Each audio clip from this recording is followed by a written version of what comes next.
Okay, let's do this. My friend Josh at All About Fragrance has tagged me in this video. There's a lot of tags going around.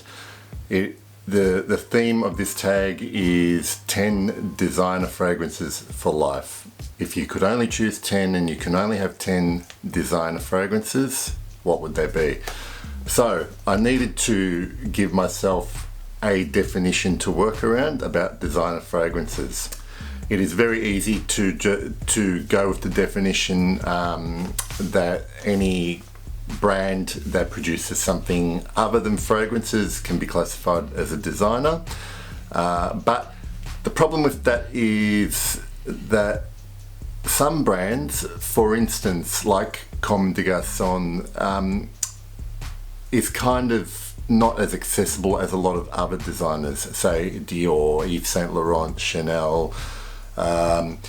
So what I've done with this is I've kind of twisted my definition of designer to be pretty much available in most department stores and also at a certain price point. Okay, so what that means is I've actually excluded some special lines from designers like Chanel exclusives, Tom Ford private blends, Dior Privé, Armani Privé. So I'm sticking within a certain price range, and I'm also including a brand like Guerlain because even though they pretty much only make fragrances and could be considered niche, they're pretty much here in Australia and online. They're as accessible and as affordable as a lot of these other designers.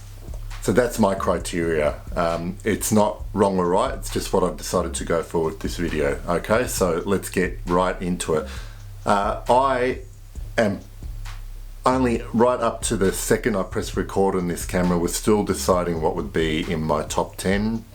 So I might even change as I pick the bottles up from the floor. I've actually got 14 bottles here with me, and I'm only going to show you the 10 that I'm going to go with. The first one I'm going to mention is from Christian Dior. It is Eau Sauvage Parfum, but this is the original version. So I've got my 30ml decan here, and already the original 2012 version of this, prices have just gone through the roof. However, I have tried the 2017 version, and although it's different, it is still really a nice fragrance. So I just love Eau Sauvage Parfum. It is at the same time bright and dark and resinous and long lasting and beastly, very masculine, and it just, to my nose, just smells wonderful, and it's one that I'm keeping so I can smell for myself. So that's why I'm taking Eau Sauvage Parfum with me. The second one is from Hermes. It's Terre Parfum. This one here is probably over the last 12 months my most worn fragrance. It's just so versatile. It sits closer to the skin than the EDT. I find it's a bit less harsh than the EDT. It's rounder, it's earthy, and it's got that dirty bitter orange in it, and also there's a good dose of ISOE Super, so even long after I stop smelling it on me, which is still 6-7 hours, other people can still smell it. So it's a real good all-rounder. That's why I'm taking Terre Parfum. Now, for my classy, sophisticated fragrance, I can't go past Yves Saint Laurent M7 Oud Absolu. This is a Western style oud. It's different to Tom Ford's Oud Wood, but because I love that one so much and I love this one, I want something to represent that style of fragrance, and I'm taking M7 with me. Okay, the next fragrance on this list is from Guerlain. It's the only Guerlain on this list. It's Heritage Eau de Toilette. Is probably the most old school style fragrance in this list, and it's probably the best of that style that I have in my collection, and that's why I want something to represent that with this list, and I'm taking Heritage Eau de Toilette. I couldn't make this list without taking a feel-good fragrance, and this one is always going to do that for me, and it's Thierry Mugler's Ultra Zest.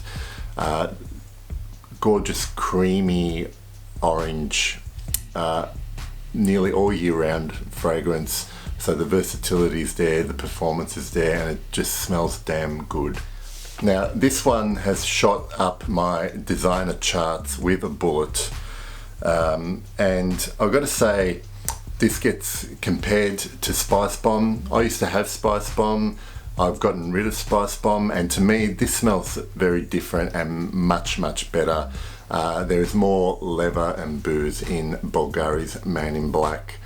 And I'll tell you a very quick story. I had a friend over a few days ago, and he's not into fragrances, but he wanted to wear something. He was going out, and I chose a few fragrances for him to try on test strips.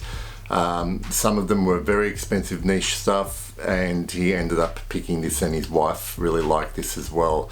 Bvlgari Man in Black. This is probably the best value in this list. Okay, so I'm gonna want a freshie for this list, just something that I can wear when I don't really feel like wearing a fragrance, and I can't go past the wonderful, clean, fresh, musky Mugler cologne. It is really good. It is really good for what it is, for how much it costs, and for a clean cologne in this list, I can't go past this one. Okay, now we're getting into the part of the list where a number of fragrances could have come in here. I've only got 3 spots left, and I've had to leave out some real favorite fragrances of mine. Okay, so the one I'm going to include here, Christian Dior's Fahrenheit. Now the fragrance that did miss out on this spot was Bvlgari Black. Now if you've been watching my channel, you know I love Bvlgari Black, but it is reformulated now. It's not the same fragrance performance wise that it used to be, whereas even though Fahrenheit has been reformulated, this still is a really good performer. It still smells great, I think the current formulation does. And I also have an emotional attachment to this because it was gifted to me by my daughter. That's Dior's Fahrenheit. Okay, we get down to the last 2 fragrances on this list. This one is probably the nicest vanilla woody incense fragrance I have from a designer perspective, and it's fantastic value for money. It is L'Occitane's Eau de Baux. I get really good performance from this, and this is one of the first fragrances I heard about when I started reading fragrance forums, and it got talked about. It had a little bit of hype about it, but this has not disappointed me whatsoever. And you know, here it can be had for about $70 for 100 mils, and it performs really well on me, and it just smells great. It just smells fantastic, and I have to include Eau de Baux by L'Occitane.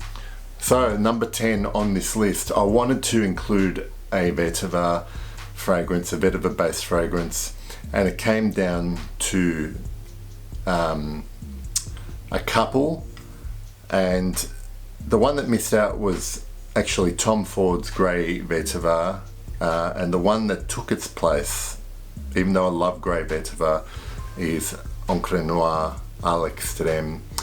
I just find that this just has that extra bit of depth to it compared to Grey Vetiver. Grey Vetiver is so classy and clean and fresh, but I wanted something a little bit earthier when it came to my vetiver, smokier, and this is a bit darker, and I just really like how this smells on my skin.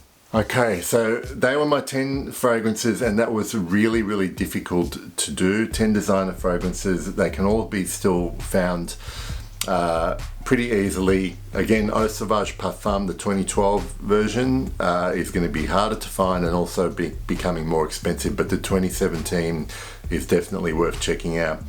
I hope you enjoyed that. Now, I am going to tag a couple of other reviewers to do this video. So I'm going to tag Early Greek. He's got a great channel. I'll leave the link below, and I'm going to tag Tina over at Critical Virgo, and there'll be a link for her as well. That was a lot of fun to do. I hope you liked watching it, and I'll see you soon, I guess. Thank you. Bye.